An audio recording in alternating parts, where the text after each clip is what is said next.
ಭಾರತ ಮತ್ತು ಯುರೋಪಿಯನ್ ನಡುವೆ ಯಾವ ಕಾಲದಿಂದಲೂ ವ್ಯಾಪಾರ ಮತ್ತು ವಾಣಿಜ್ಯ ಸಂಬಂಧಗಳು ಏರ್ಪಟ್ಟಿದ್ದವು ಅಂದರೆ ಇದಕ್ಕೆ ಸರಿಯಾದ ಉತ್ತರ ಪ್ರಾಚೀನ ಕಾಲದಿಂದಲೂ.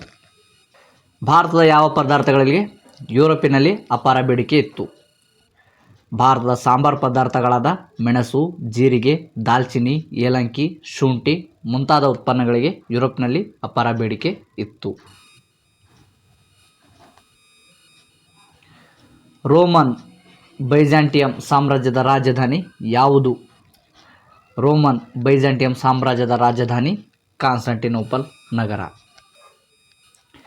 ಕಾನ್ಸ್ಟಾಂಟಿನೋಪಲ್ ನಗರ ವಶ ಯಾವಾಗ ಮತ್ತು ಯಾರು ವಶಪಡಿಸಿಕೊಂಡರು? ಕಾನ್ಸ್ಟಾಂಟಿನೋಪಲ್ ನಗರವನ್ನು 1453ರಲ್ಲಿ ಅಟೋಮನ್ ಟರ್ಕರು ವಶಪಡಿಸಿಕೊಂಡರು. ಭಾರತಕ್ಕೆ ಹೊಸ ಜಲಮಾರ್ಗ ಕಂಡುಹಿಡಿದವರು ಯಾರು ಮತ್ತು ಯಾವಾಗ ಅಂತಕ್ಕಂಥದ್ದು ಪ್ರಶ್ನೆ. ಭಾರತಕ್ಕೆ ಹೊಸ ಜಲಮಾರ್ಗವನ್ನು ಕಂಡುಹಿಡಿದವರು ಯಾರು ಅಂದರೆ ವಾಸ್ಕೋಡಿಗಾಮ. ಎಸ್ತರ್ಲಿನ್ ಅಂತ ಹೇಳಿ ನಮ್ಗೆ ಗೊತ್ತಿರಬೇಕು. 1498ರಲ್ಲಿ ಕಂಡುಹಿಡಿತಕ್ಕಂಥದ್ದು ನೋಡ್ತೀವಿ.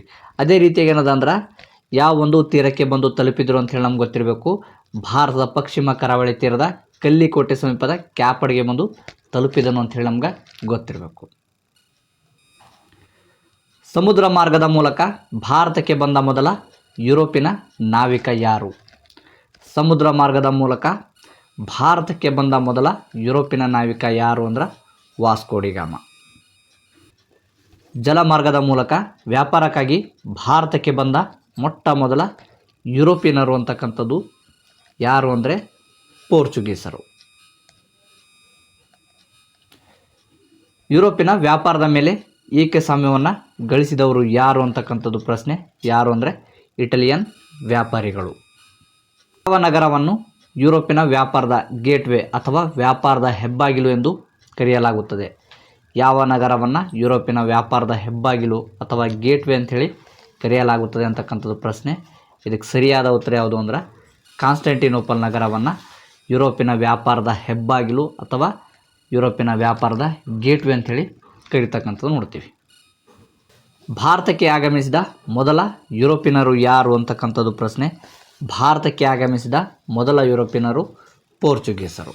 ಭಾರತವನ್ನು ತೊರೆದ ಕೊನೆಯ ಯುರೋಪಿಯನರು ಯಾರು ಅಂತಕ್ಕಂಥದ್ದು ಅಂದರೆ ಭಾರತವನ್ನು ಬಿಟ್ಟ ಅಥವಾ ಭಾರತವನ್ನು ಬಿಟ್ಟು ಹೋದ ಕೊನೆಯ ಯುರೋಪಿಯನರು ಯಾರು ಅಂದ್ರೆ ಗೊತ್ತಿರಬೇಕು, ಪೋರ್ಚುಗೀಸರೇ.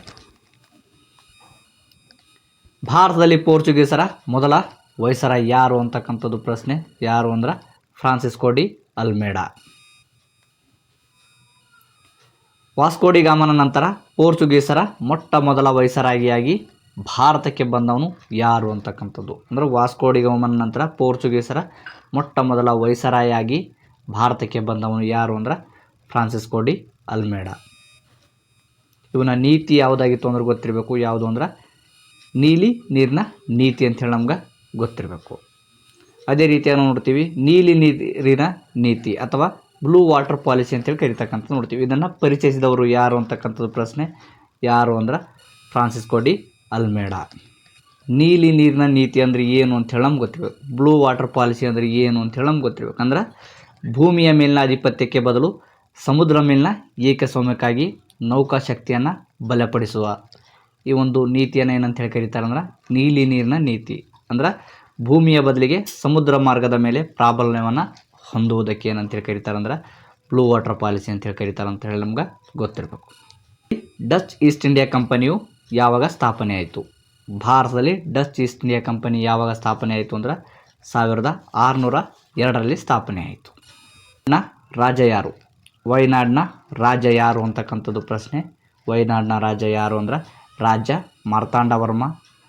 ಇವರ ಒಂದು ಕಾಲಾವಧಿ ಗೊತ್ತಿರಬೇಕು. 1729ರಿಂದ 1758ರವರೆಗೆ ವಯನಾಡ ಸಂಸ್ಥಾನವನ್ನು ಆಳಿದ ಅಂಥೇಳಿ ನಮ್ಗೆ ಗೊತ್ತಿರಬೇಕು. ಕರಿಮೆಣಸಿನ ಆಸೆಯಿಂದ ವಿದೇಶಿಯರು ನಡೆಸಿದ ನಿರಂತರ ಆಕ್ರಮಣವನ್ನು ಮತ್ತು ಸಾಮ್ರಾಜ್ಯದಾಹವನ್ನು ಮೆಟ್ಟಿ ನಿಂತ ವಯನಾಡ ಅರಸ ಯಾರು ಅಂತಕ್ಕಂಥದ್ದು ಯಾರು ಅಂದರೆ ನಮ್ಗೆ ಗೊತ್ತಿರಬೇಕು, ರಾಜ ಮಾರ್ತಾಂಡವರ್ಮ. ನಾವೆಂದು ಮೆಣಸಿನ ವ್ಯಾಪಾರದ ಹಕ್ಕನ್ನು ಪರಕೀಯರಿಗೆ ಬಿಟ್ಟು ಕೊಡೆವೆಂದು ಡಚ್ಚರಿಗೆ ಖಾರವಾಗಿ ಪತ್ರ ಬರೆದವರು ಯಾರು ಅಂದರೆ Raja Marthanda Varma. English East India Company ಸ್ಥಾಪನೆಯಾದ ವರ್ಷ ಇಂಗ್ಲಿಷ್ ಈಸ್ಟ್ ಇಂಡಿಯಾ ಕಂಪನಿ ಸ್ಥಾಪನೆಯಾದ ವರ್ಷ 1600.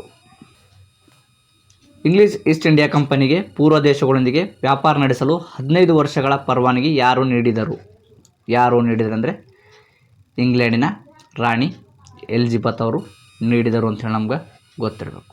ಇಂಗ್ಲಿಷ್ ಈಸ್ಟ್ ಇಂಡಿಯಾ ಕಂಪನಿಯ ಮೊದಲ ಫ್ಯಾಕ್ಟರಿ ಅಥವಾ ದಾಸ್ತಾನು ಮಳಿಗೆ ತೆರೆಯಲು ಫರ್ಮಾನವನ್ನು ನೀಡಿದವರು ಯಾರು ಅಂತಕ್ಕಂಥದ್ದು. ಯಾರು ಅಂದ್ರೆ ಮೊಘಲ್ ಸಾಮ್ರಾಟನಾಗಿರ್ತಕ್ಕಂತಹ ಜಹಾಂಗೀರ್. ಇಂಗ್ಲಿಷ್ ಈಸ್ಟ್ ಇಂಡಿಯಾ ಕಂಪನಿಗೆ ಮೊದಲ ಫ್ಯಾಕ್ಟರಿ ಅಥವಾ ದಾಸ್ತಾನು ಮಳಿಗೆ ಎಲ್ಲಿ ಸ್ಥಾಪಿಸಲಾಯಿತು? ಈಸ್ಟ್ ಇಂಡಿಯಾ ಕಂಪನಿಯ ಮೊದಲ ಫ್ಯಾಕ್ಟರಿ ಅಥವಾ ದಾಸ್ತಾನು ಮಳಿಗೆ ಎಲ್ಲಿ ಸ್ಥಾಪಿಸಲಾಯಿತು ಅಂತಕ್ಕಂಥದ್ದು ಪ್ರಶ್ನೆ. ಎಲ್ಲಿ ಅಂದರೆ ಸೂರತ್ನಲ್ಲಿ. ಫ್ರೆಂಚ್ ಈಸ್ಟ್ ಇಂಡಿಯಾ ಕಂಪನಿ ಯಾವಾಗ ಆರಂಭವಾಯಿತು? ಫ್ರೆಂಚ್ ಈಸ್ಟ್ ಇಂಡಿಯಾ ಕಂಪನಿ ಯಾವಾಗ ಆರಂಭವಾಯಿತು ಅಂತಕ್ಕಂಥದ್ದು ಪ್ರಶ್ನೆ. ಯಾವಾಗ ಅಂದ್ರೆ 1664ರಲ್ಲಿ. ಈಸ್ಟ್ ಇಂಡಿಯಾ ಕಂಪನಿಯ ಪ್ರಥಮ ದಾಸ್ತಾನು ಮಳಿಗೆ ಕೋಟೆಯನ್ನು ಎಲ್ಲಿ ಆರಂಭಿಸಿತು? ಫ್ರೆಂಚ್ ಈಸ್ಟ್ ಇಂಡಿಯಾ ಕಂಪನಿಯು ಪ್ರಥಮ ದಾಸ್ತಾನು ಮಳಿಗೆಯನ್ನು ಎಲ್ಲಿ ಆರಂಭಿಸಿತು ಅಂತಕ್ಕಂಥದ್ದು ಪ್ರಶ್ನೆ. ಎಲ್ಲಿ ಅಂದರೆ ಸೂರತ್ನಲ್ಲಿ. ಫ್ರೆಂಚರು ರಾಜಧಾನಿ ಯಾವುದು ಅಂತಕ್ಕಂಥದ್ದು ಭಾರತ ತೊರೆದು ಹೋಗುವವರೆಗೆ ಅಂದರೆ ಫ್ರೆಂಚರ ರಾಜಧಾನಿ ಯಾವುದು ಅಂತಕ್ಕಂಥದ್ದು ಅವರು ಭಾರತವನ್ನು ತೊರೆದು ಅಥವಾ ಬಿಟ್ಟು ಹೋಗುವವರೆಗೆ ಅವರ ರಾಜಧಾನಿ ಯಾವುದಾಗಿತ್ತು ಅಂದರೆ ಪಾಂಡಿಚೇರಿ. ಮೊದಲ ಕರ್ನಾಟಕ ಯುದ್ಧ ಯಾವಾಗ ನಡೆಯಿತು ಮತ್ತು ಯಾವಾಗ ಅಂತ್ಯಗೊಂಡಿತು ಅಂತಕ್ಕಂಥದ್ದು. ಮೊದಲ ಕರ್ನಾಟಕ ಯುದ್ಧ 1736ರಿಂದ 1748ರವರೆಗೆ ನಡೆಯಿತು. ಕರ್ನಾಟಕ ಯುದ್ಧ ಯಾರ ನಡುವೆ ನಡೆಯಿತು? ಮೊದಲ ಕರ್ನಾಟಕ ಯುದ್ಧ ಯಾರ ಮಧ್ಯೆ ನಡೆಯಿತು ಅಂದ್ರೆ ನಮ್ಗೆ ಗೊತ್ತಿರಬೇಕು. ಫ್ರೆಂಚರ ಗವರ್ನರ್ ಡೂಪ್ಲೆ ಮತ್ತು ಬ್ರಿಟಿಷರ ಮಧ್ಯೆ ನಡೆಯಿತು. ಮೊದಲ ಕರ್ನಾಟಕ ಯುದ್ಧ ಯಾವ ಒಪ್ಪಂದದೊಂದಿಗೆ ಮುಕ್ತಾಯಗೊಂಡಿತು? ಮೊದಲ ಕರ್ನಾಟಕ ಯುದ್ಧ ಎಕ್ಸ್ಲಾ ಚಾಪೆಲ್ ಒಪ್ಪಂದದೊಂದಿಗೆ ಮುಕ್ತಾಯಗೊಂಡಿತು. ಎರಡನೇ ಕರ್ನಾಟಕ ಯುದ್ಧ ಯಾವಾಗ ನಡೆಯಿತು? ಎರಡನೇ ಕರ್ನಾಟಕ ಯುದ್ಧ 1749ರಿಂದ 1754ರವರೆಗೆ ನಡೆಯಿತು. ರೀತಿಯಾಗಿ ಎರಡನೇ ಕರ್ನಾಟಕ ಯುದ್ಧ ಯಾರ ನಡುವೆ ನಡೆಯಿತು ಅಥವಾ ಎರಡನೇ ಕರ್ನಾಟಕ ಯುದ್ಧ ಯಾರ ಮಧ್ಯೆ ನಡೆಯಿತು ಅಂದ್ರೆ ನಮ್ಗೆ ಗೊತ್ತಿರಬೇಕು. ಫ್ರೆಂಚರ ಗವರ್ನರ್ ಆಗಿರ್ತಕ್ಕಂತಹ ಡೂಪ್ಲೆ ಮತ್ತು ಬ್ರಿಟಿಷ್ ಗವರ್ನರ್ ಆಗಿರ್ತಕ್ಕಂತಹ ರಾಬರ್ಟ್ ಕ್ಲೈವರ್ ನಡುವೆ ನಡೆಯಿತು ಅಂಥೇಳಿ ನಮ್ಗೆ ಗೊತ್ತಿರಬೇಕು. ಎರಡನೇ ಕರ್ನಾಟಕ ಯುದ್ಧದಲ್ಲಿ ಯಾರು ಸೋಲನ್ನು ಅನುಭವಿಸಿದರು? ಎರಡನೇ ಕರ್ನಾಟಕ ಯುದ್ಧದಲ್ಲಿ ಯಾರು ಸೋತರು ಅಂದರೆ ಡೂಪ್ಲೆ. ಎರಡನೇ ಕರ್ನಾಟಕ ಯುದ್ಧ ಯಾವ ಒಪ್ಪಂದದೊಂದಿಗೆ ಮುಕ್ತಾಯಗೊಂಡಿತು? ಎರಡನೇ ಕರ್ನಾಟಕ ಯುದ್ಧ ಪಾಂಡಿಚೇರಿ ಒಪ್ಪಂದದೊಂದಿಗೆ ಮುಕ್ತಾಯಗೊಂಡಿತು. ಮೂರನೇ ಕರ್ನಾಟಕ ಯುದ್ಧ ಯಾವಾಗ ನಡೆಯಿತು? ಮೂರನೇ ಕರ್ನಾಟಕ ಯುದ್ಧ 1756ರಿಂದ 1763ರವರೆಗೆ ನಡೆಯುತ್ತದೆ. ಮೂರನೇ ಕರ್ನಾಟಕ ಯುದ್ಧ ಯಾರ ಮಧ್ಯೆ ನಡೆಯಿತು ಅಥವಾ ಯಾರ ನಡುವೆ ನಡೆಯಿತು ಅಂದ್ರೆ ಫ್ರೆಂಚರ ಗವರ್ನರ್ ಆಗಿರ್ತಕ್ಕಂತಹ ಕೌಂಟ್ ಡಿ ಲಾಲಿ ಮತ್ತು ಬ್ರಿಟಿಷರ ಗವರ್ನರ್ ಆಗಿರ್ತಕ್ಕಂತಹ ರಾಬರ್ಟ್ ಕ್ಲೈವರ್ ನಡುವೆ ನಡೆಯಿತು ಅಂಥೇಳಿ ನಮ್ಗೆ ಗೊತ್ತಿರಬೇಕು.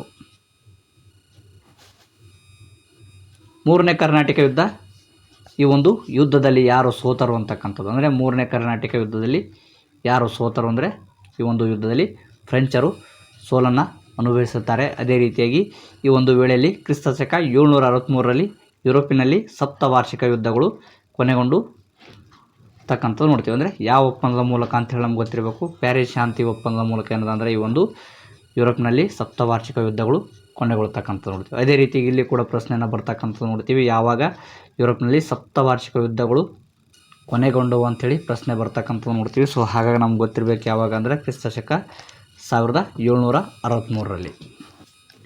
ಕರ್ನಾಟಕ ಯುದ್ಧಗಳಲ್ಲಿ ಬ್ರಿಟಿಷರ ನೇತೃತ್ವವನ್ನು ವಹಿಸಿಕೊಂಡವರು ಯಾರು ಅಂತಕ್ಕಂಥದ್ದು ಯಾರು ಅಂದರೆ ರಾಬರ್ಟ್ ಕ್ಲೈವ್.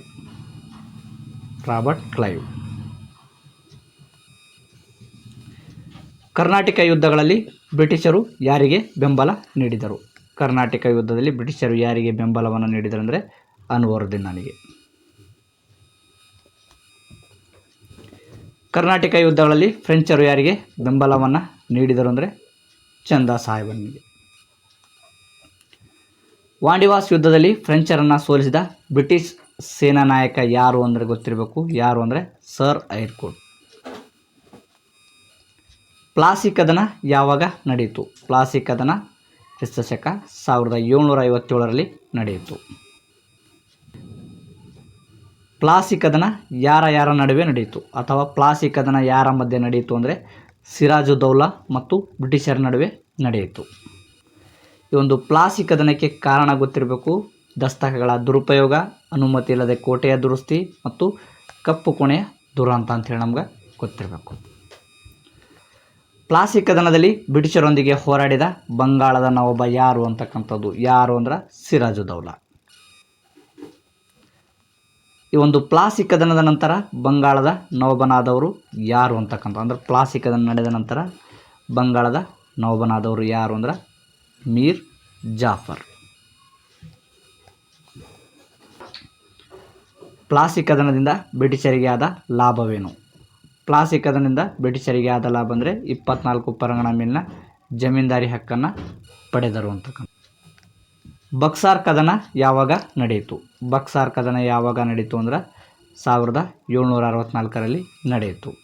ಬಕ್ಸಾರ್ ಕದನದ ಕಾರಣ ಅಂದ್ರೆ ಬಕ್ಸಾರ್ ಕದನಕ್ಕೆ ಕಾರಣ ಅಂತಕ್ಕಂಥದ್ದು ಅಂದ್ರೆ ಮೀರ್ ಖಾಸಿಮನು ತನ್ನನ್ನು ಸ್ವತಂತ್ರ ರಾಜ್ಯ ಎಂದು ಘೋಷಿಸಿಕೊಂಡದ್ದು. ಅಂದ್ರೆ ಮೀರ್ ಖಾಸಿಮನು ತನ್ನನ್ನು ತಾನೇ ಸ್ವತಂತ್ರ ರಾಜ್ಯ ಅಂಥೇಳಿ ಘೋಷಿಸಿಕೊಂಡದ್ದು ಕಾರಣವನ್ನಾಗ್ತಕ್ಕಂಥದ್ದು ನೋಡ್ತೀವಿ. ಅದೇ ರೀತಿಯಾಗಿ ಎರಡನೇದು ಬಂಗಾಳದ ಎಲ್ಲ ವ್ಯವಹಾರಗಳು ಸುಂಕ ಮುಕ್ತವೆಂದು ಘೋಷಿಸಿದ್ದು.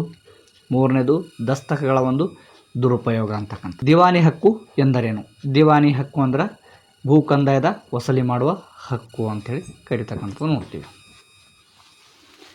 ಯಾವ 2 ಕದನಗಳ ಮೂಲಕ ಬ್ರಿಟಿಷರು ಬಂಗಾಳದ ಮೇಲೆ ನಿಯಂತ್ರಣವನ್ನು ಸಾಧಿಸಿದರು ಅಂತಕ್ಕಂಥದ್ದು? ಹಾಗಾದ್ರೆ ನಮ್ಗೆ ಗೊತ್ತಾಯಿತು ಯಾವುವು ಅಂದ್ರೆ ಪ್ಲಾಸಿ ಕದನ ಮತ್ತು ಬಕ್ಸಾರ್ ಕದನಗಳ ಮೂಲಕ ಏನಂದ್ರೆ ಬ್ರಿಟಿಷರು ಬಂಗಾಳದ ಮೇಲೆ ನಿಯಂತ್ರಣವನ್ನು ಸಾಧಿಸ್ತಕ್ಕಂಥದ್ದು ನೋಡ್ತೀವಿ.